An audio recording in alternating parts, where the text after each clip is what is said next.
I think you have to do it in steps. You need to break it down a little bit. Maybe just get them to stand on the tailgate for a little bit, and then lots of treats and lots of pats, and lots of encouragement like you do, lots of talking to them. I don't know. I think that it's to be honest, I find dressage very hard to enjoy. Why? Well, I don't know what they're doing half the time. I don't know. I think that it's to be honest, I find dressage very hard to enjoy. Why? Well, I don't know what they're doing half the time.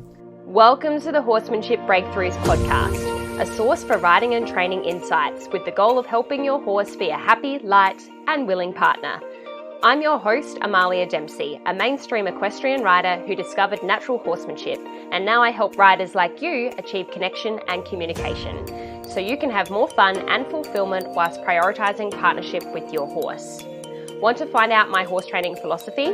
Access the free Connection and Communication mini course at amaliadempsey.com. Now sit back, relax, enjoy the show, and hit the subscribe button so you don't miss any future episodes.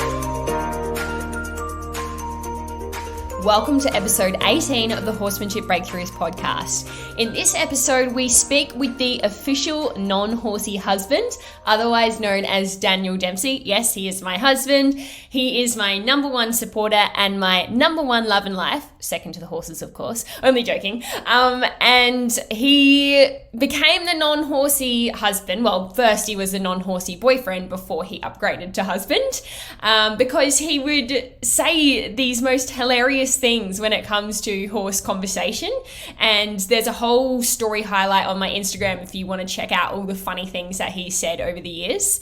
So, like, for example, watching the Dressage Olympics last night, he just, like, in the background comes along and looks at the computer screen with the dressage going on, and he's like, oh wow, that horse has spit all over him. Like, just points out the most random things when it comes to horses. I don't know if your non-horsey significant other does the same, but I think it's hilarious. So I thought it would be really fun to interview him because, surprisingly, he actually comes up with some really cool common sense insights into horse training. And admittedly, sometimes when I'm stuck, I do ask for his opinion. I think we can be so clouded by what we've been conditioned to think and believe when it comes to horse training. And often non-horsey people outside of this bubble have some really interesting ideas to bring to the table because they're not clouded by those preconceived ideas that all of us have been brought up with. So I put it out to Instagram and some of my friends submitted questions to ask him. So I will ask him those in today's interview. Now, I definitely did not give him any of the answers in advance. So I just want to let you know that I was really shocked as to how much he actually knew about horses and training. I was really surprised. So it sounds like he's actually quite horsey. So we sat down with a glass of red each and we had a brief chat about horses. I hope you get a laugh out of this episode and maybe even some horsemanship insights. Welcome, non-horsey husband Daniel, to the Horsemanship Breakthroughs podcast.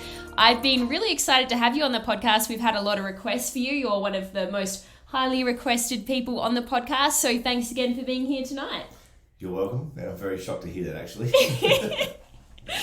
Now, I've prepared a whole heap of questions for you. We're going to be asking you some of the standard questions that we ask all of the guests on the Horsemanship Breakthroughs podcast.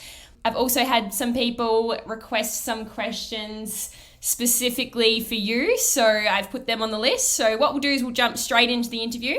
And the first question that I ask everyone is, can you tell us about your experience with horses, your horsemanship journey to date, and what has led to where you are today? Well, what has led to it was about 9.5 years ago when we started dating. My experiences with horses before that would be on the TAB, and I've ridden one horse. So I think the TAB might be something different in overseas countries, but that's basically like a betting... Horse racing. Horse racing. Okay, and that's all your experience. Have you ever ridden a horse though? One horse. Tell us about that. Well, the horse was your old horse Galley, and I rode that horse. I got on the horse from the mounting block. I followed you into the arena, and we walked around the arena once, and then You did a trot. then Gally trotted around the arena once. Then she walked straight out of the arena. It was He walked straight out of the arena, straight back to the mounting block, and told me to get off. That was it. That did happen. It was a very funny moment. Okay, so that's your complete horse journey. That's what's led to where you are today. Yes, Being and so I good. feed your horses carrots and get them to smile. Yes, you do. Okay, how would you describe what I do with my horses? How would I describe it? You know, like if people ask you, "Oh, what does your wife do? Does she jump or does she race?" She doesn't race. Well, I've seen you do jumping and I've seen you do dressage, but I know that's not your main focus now. I know it's more horsemanship and training your horses in a way that your horses gain trust for you, and you get them to do cool things like go on the float backwards and and smile, and I don't know, give them scratches. Yeah, it's but more. I know it's very different what you do now than what you did do. Yeah. Okay, can you tell us who is your favourite horse out of my horses and why? Your favourite? No, your favourite. Oh, my favourite? Yeah. I'll have to say Oscar. I knew you were going to say that. Why? I don't know, just because he's been around for the longest, I think. Yeah. And we've got a bit of a connection, me and Oscar. How? I don't know, he always comes up to me. Yeah. Always likes a pat. He always smiles for you. He does, yeah. Okay, and what's your favourite horse sport? Horse racing. Is it? Yeah. Well, yeah, obviously. But what about equestrian sports? Equestrian sport. I think the show jumping. Mm-hmm. What is it, the one we watched? The Longines? Yes, the Longines, yeah. Yeah, that's pretty impressive, I think. Yeah.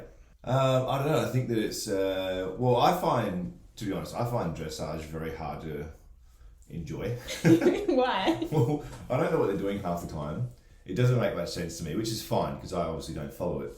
But I think the show jumping, you can actually, after watching a couple, you can sort of know which jumps they're going to next, and then also if there's, what do they do? A showdown, is it? Right at the end, if there's two. The jump off? The jump off. If they have a jump off, I think that's exciting as well. We've got some great non-horsey husband material in this podcast. I'm glad I'm recording this. Okay, what is the weirdest thing you've seen me do with the horses? The weirdest thing. There's been lots. I know that. Like what? I'm just trying to think now. I just know that I've watched you doing that and just think, what are you doing? But the weirdest thing. I think putting the horse onto the float backwards was pretty weird. Yeah, but... I know you're doing it for a reason, but I thought it was very strange. Teaching horses to smile was pretty weird, but I really like it. Letting Soraya inside the house. That was the weirdest thing you've done with a horse. You weren't there though, were you? No, I was. Oh. She was like slipping on the vinyl floors. It was a bit slippery. What about lying down with them? Isn't that weird? Is that weird to see, or you've not really seen? Have you seen me do that? No, I've seen you do that. I thought the weirdest thing I've seen on a horse was Jamie lie down on a horse reading a book with her dog next to her on the side of the road. Oh yes, that was the weirdest thing I've seen on a horse. Shout out to JL Equine. Yeah, she's pretty awesome though. She's one of the people that got me into natural horsemanship in the first place. So, yeah. But that would be pretty weird for most people to see. It was strange. Say. Yeah, kind of normal now. And what is my goal with horses? I don't know, just to be the best horse trainer you can be with them. What about something to do with riding them bridleless? Oh, yes, that's right.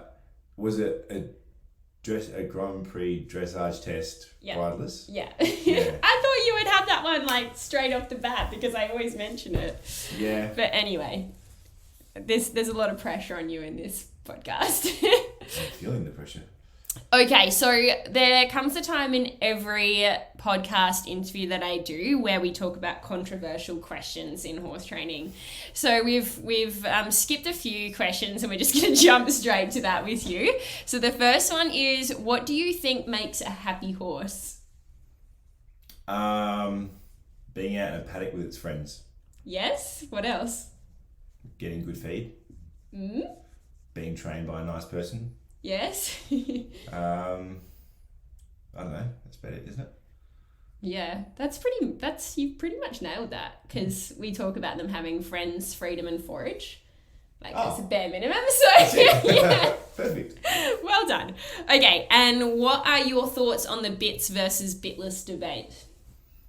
I do know that you get your bits fitted for your horses, I think. Is that right? I have, yes. And that you've tried 100 different types of bits. And I know that you say that bits aren't good for horses. Well, some bits aren't.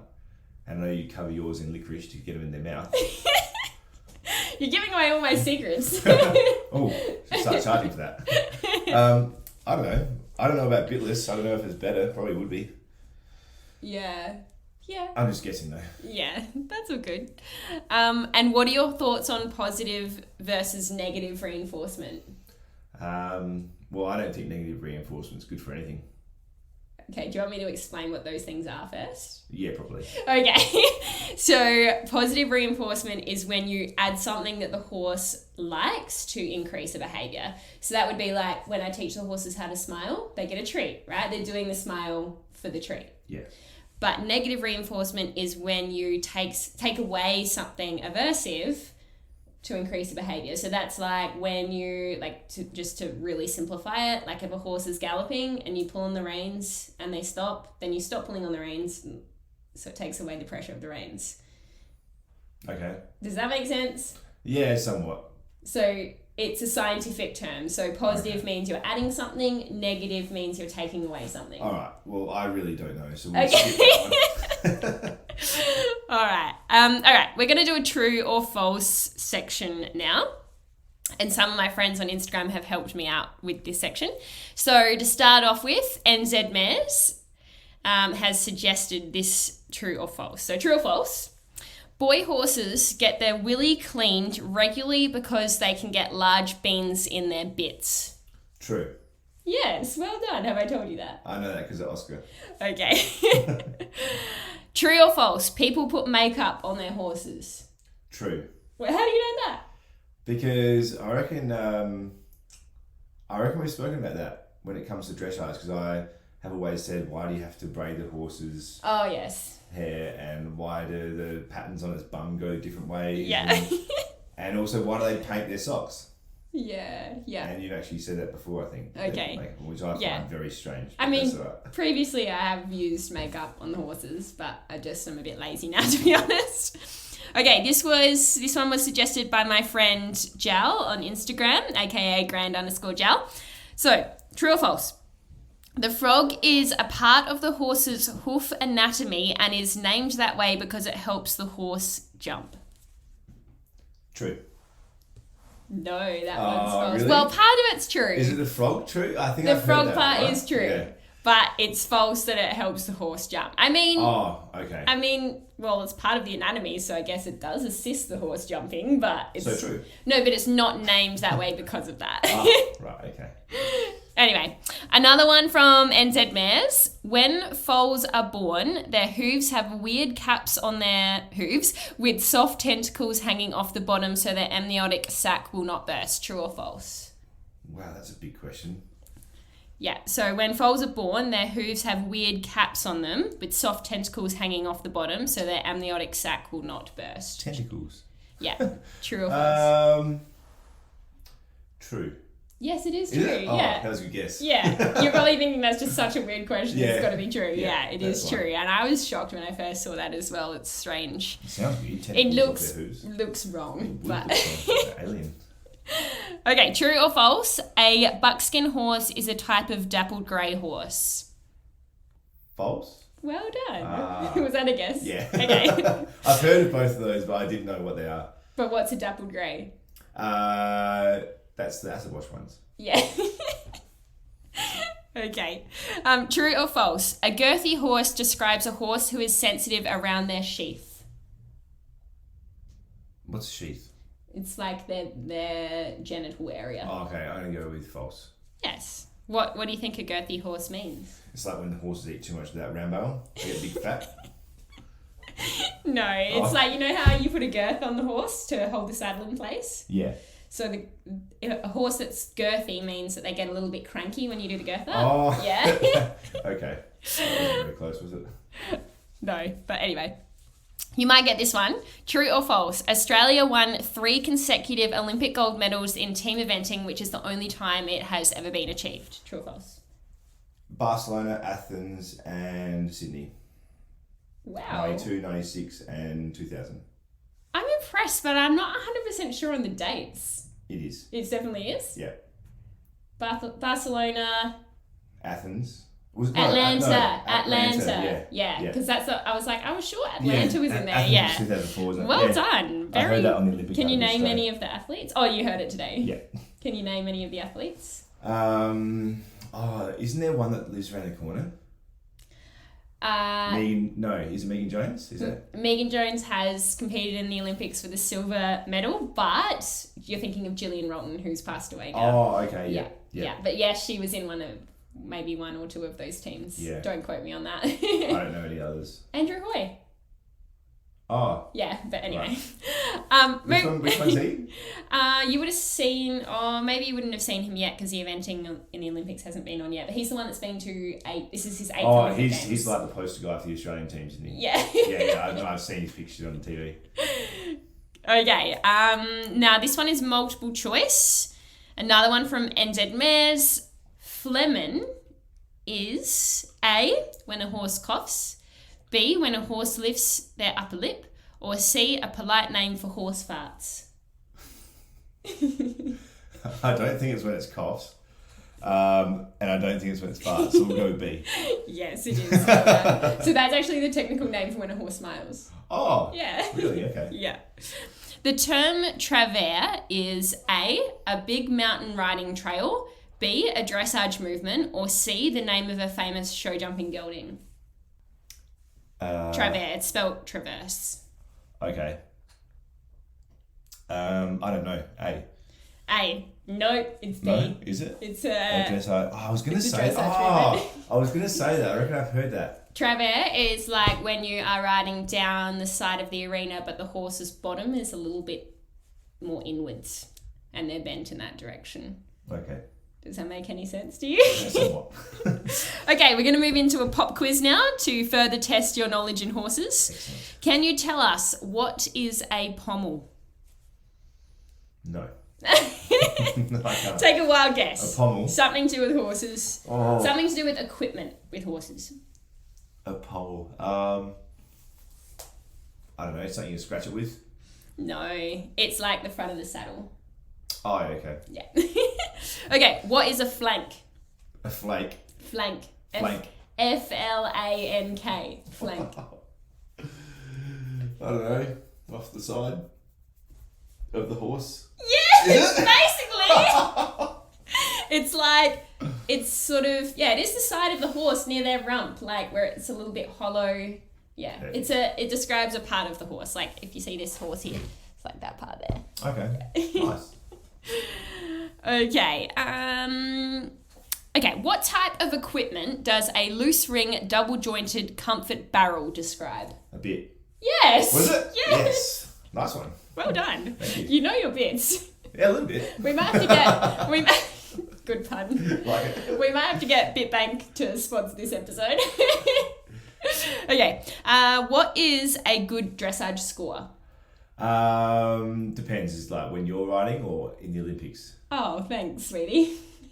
Well, I know that your test, that a good one for you would be, I think if you got like 71, you'd be happy with the girls when they first started. But in the Olympics, I think someone got 85 last night. Was it? Or maybe a bit more than that? Yeah, I think so. Yeah. Yeah, so... Yeah, that's a good answer. I'll accept that. Very good. Well done.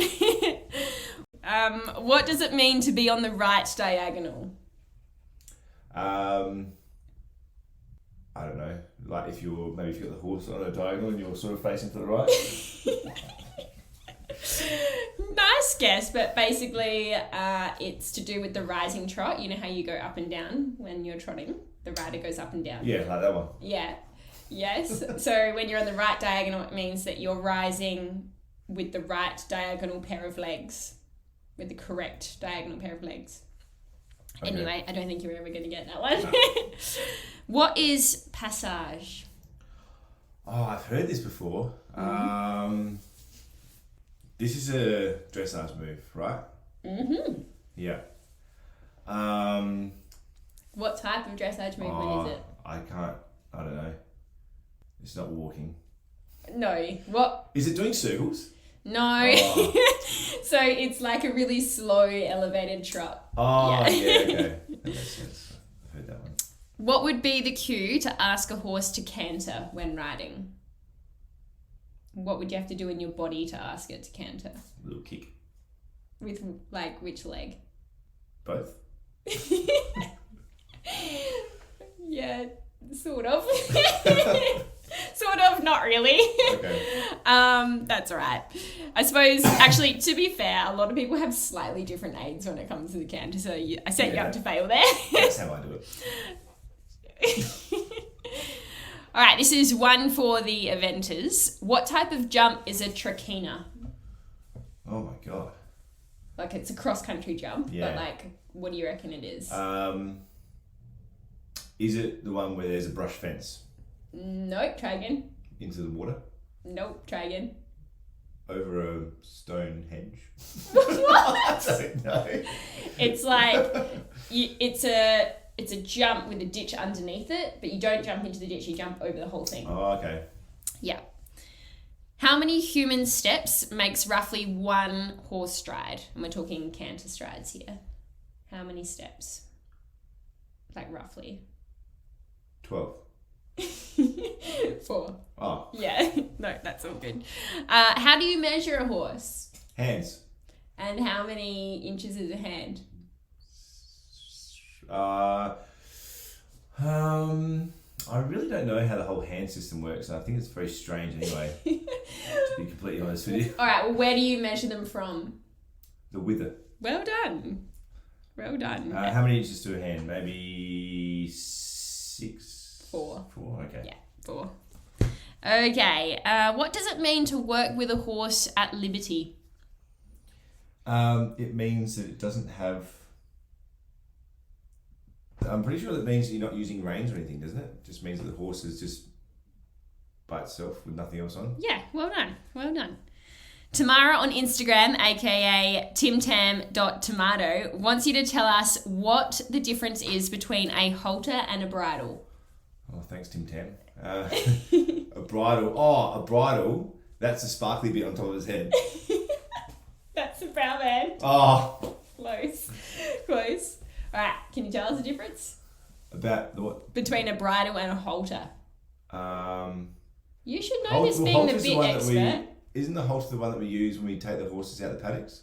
Yes. You put the rope around their head? Yes, that's a rope halter, yes, okay. Correct. And the other one? A bridle. Bridle. Is that the leather one that you put on when you ride?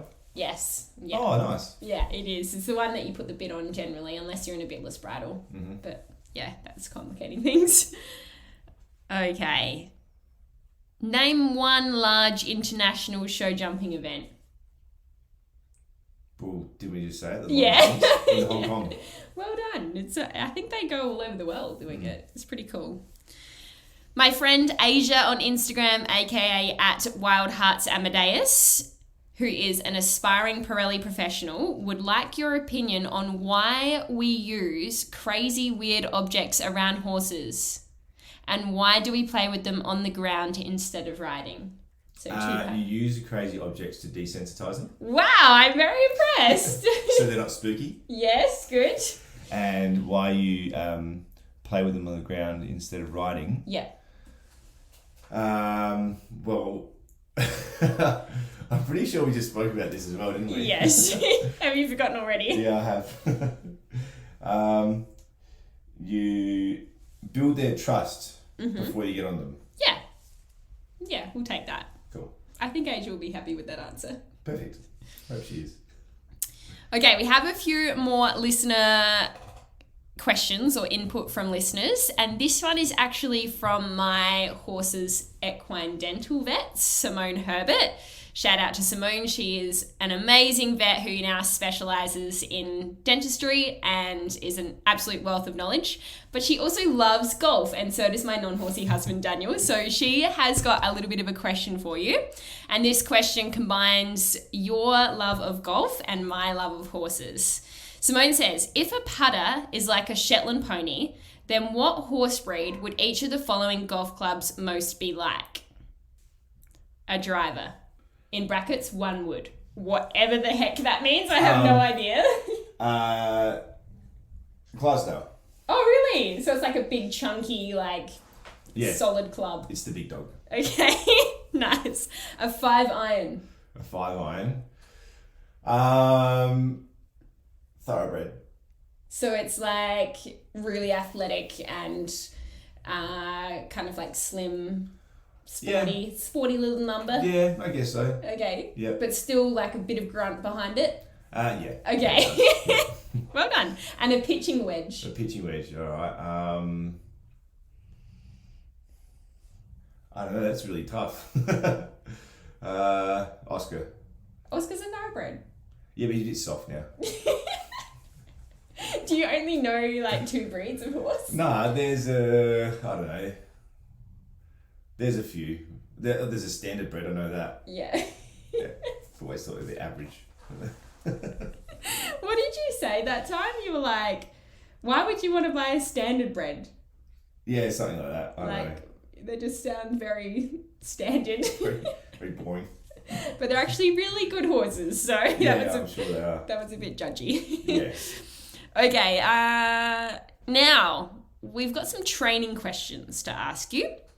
My friend Nicky, aka Nicky's Horsemanship, would like to know if her horse won't go on the trailer or the float, we call them floats in Australia, how do I fix that? I think you have to do it in steps. You need to break it down a little bit. Maybe just get them to stand on the tailgate for a little bit, and then lots of treats and lots of pats. And lots of encouragement like you do, lots of talking to them. Okay, so... And then I think the next time you might try and just get them on a little bit and then take them off. And then you want to just get them on with some carrots. And... So how did you learn that? Hey? Did you watch me, or was that a guess? Oh, I just sort of peeked out the window while I was making dinner. Okay, and what should she do if her horse rears, kicks, or bites? What advice would you give her, or someone who has a horse that's doing that? You're probably doing it incorrectly. Doing what incorrectly? Whatever sort of training you're doing with them, because they're probably not enjoying it. Is that right? Yeah, I really like your answers. They're very good. What do you need to keep in mind when buying a saddle? Also another one from Nicky. Stay away from you for a start. Why? You'll get a lot of money out of the bank. Saddles are expensive. It's worth the investment. When you're buying a saddle, I don't know, go and talk to an expert and get it fitted. That's solid advice. Yeah, if you're going to spend that much money, you want to do that, don't you? Yeah. Same with anything. Yeah, exactly. Good one. What would your top tips be to build trust with your horse? Pat them, scratch them behind the ears, give them carrots, walk them around. Anything else? Don't yell at them or hit them. Probably a good one. That'll do. Okay, that's good. That's my top tips. What do you think makes a good horse trainer and rider? Someone that's calm, someone that can keep their cool, I think. Yes. You don't want to be like that jockey that punched a horse at Morpheville Gawler. It's a bad look. Yeah, you don't want to be doing that sort of thing. It's not encouraged. No. Yeah, I don't know, someone that's cool and has the time, I think. From what I've seen, it takes a lot of time to train horses. I don't think it's something you can just have like a horse in your backyard and then just ride it once a week. No. Just don't think that would work. Yeah. Yeah. What steps do you take to get a horse ready for their first outing? What steps? I'd probably take them to a quiet one first. I'm actually super impressed. I've learned a lot. A lot of horse people don't even know this. So, Yeah. So probably just somewhere where there's not heaps of horses, or where there's enough room where you can park your horse float a little bit away from other horses, and you just sort of can take them around to the arenas and to the other horses to get them to meet, and just have to do a look first before you go too crazy. Yeah. Good one. I like that. Okay, well, actually, we have gone through those questions really quick. So we're actually at the end of this interview now. So do you have any sponsors or anyone you would like to mention or thank whilst we're here on the podcast? I don't have any sponsors, that's for sure. No. Just thanks to everyone for the questions. It was fun. And lastly, what would you like to say to all the other non-horsey husbands out there? Take a bit of an interest. Just enough. Just enough so you learn, just enough to get you by. What do you mean? You've hardly ridden. I answered all the questions, didn't I? No, I don't know. I'm not really interested in riding, so I don't think you have to be. If you're a husband and you want to ride and you want to learn, then go for it. But like, I wouldn't force you to play golf, so Yeah. Don't force your partner to do it, and don't do it if you don't want to. But take an interest, because your partner, you want to take an interest in. Yeah, definitely. And just one sneaky little question. So I've been thinking about buying another horse. Here we go. Can we get one? It's not really got anything to do with me, does it? I'm just going to get home from work one day, there's going to be another horse out there. Thanks for listening to the Horsemanship Breakthroughs podcast. Make sure you hit subscribe so you get notified every time a new episode is released. And if you've learned even just one small thing from today's show, I would really appreciate if you could leave a rating and review on Apple Podcasts. If you have any questions from today's show, suggestions for future episodes, or just want to reach out and say hi, I would love to connect with you on Instagram at Amalia_horses. Remember to also register for my free connection and communication mini course at amaliadempsey.com.